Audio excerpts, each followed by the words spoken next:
Benvenuti a Parole di Psicologia.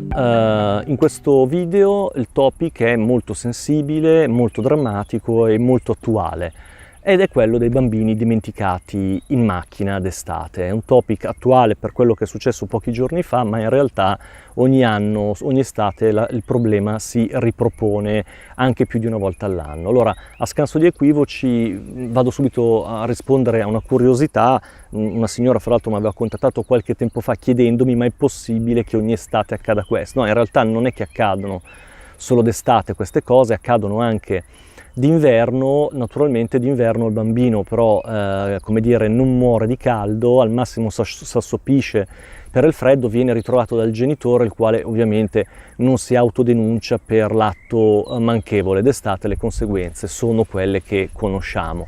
Allora, questo perché accade? Si parla spesso di stress e di altri fattori che aumentano la probabilità, ma in realtà, come ha fatto notare il neuropsicologo Diamond, il problema risiede anche nel modo in cui il nostro cervello funziona.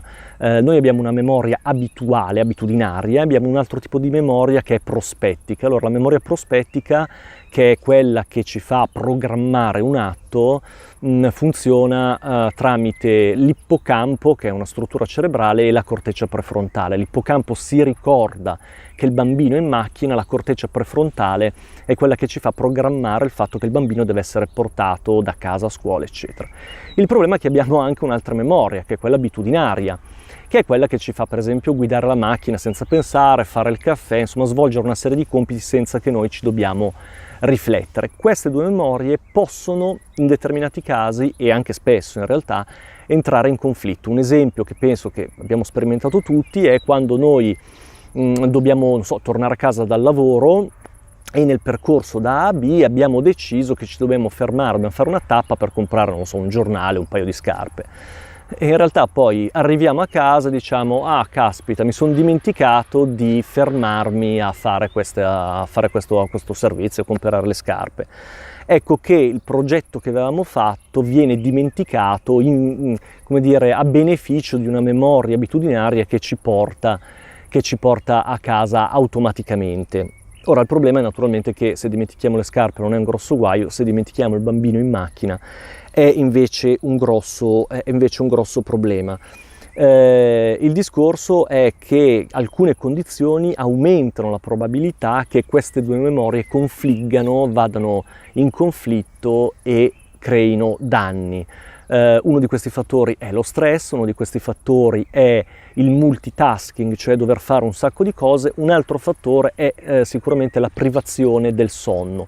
Tutti fattori, direi, che sono abbastanza tipici della condizione genitoriale di mamma e papà, soprattutto quando il bambino è piccolo. Allora, si può anche supporre, dovrebbero esserci degli studi, ora non so se ci sono dei quadri di personalità più predisposti a questo tipo di problema, può anche essere. Sta di fatto che per le problematiche che vivono i genitori questa cosa può veramente accadere a tutti involontariamente.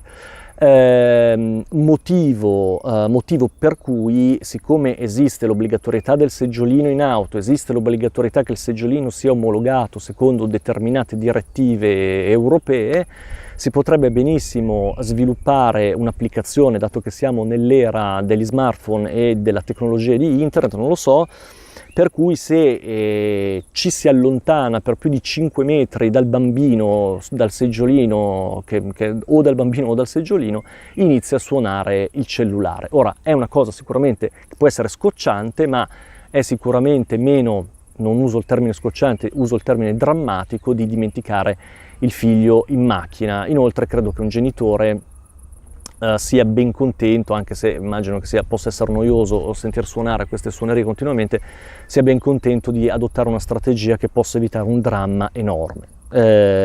A proposito di questo, naturalmente, senza voler, come dire, mettere il becco nell'ambito giurisprudenziale, perché poi naturalmente la legge che deve giudicare queste situazioni, è ovvio che secondo me questi genitori che vivono questo dramma in seguito a una loro pesante dimenticanza non sono sicuramente persone che debbano essere incarcerate, ma sono sicuramente persone che devono essere aiutate in primis naturalmente a elaborare a capire i problemi che li hanno portato a quella situazione, se c'è stato un problema, se c'è stato dello stress, e sicuramente poi a elaborare un senso di colpa che è sicuramente enorme.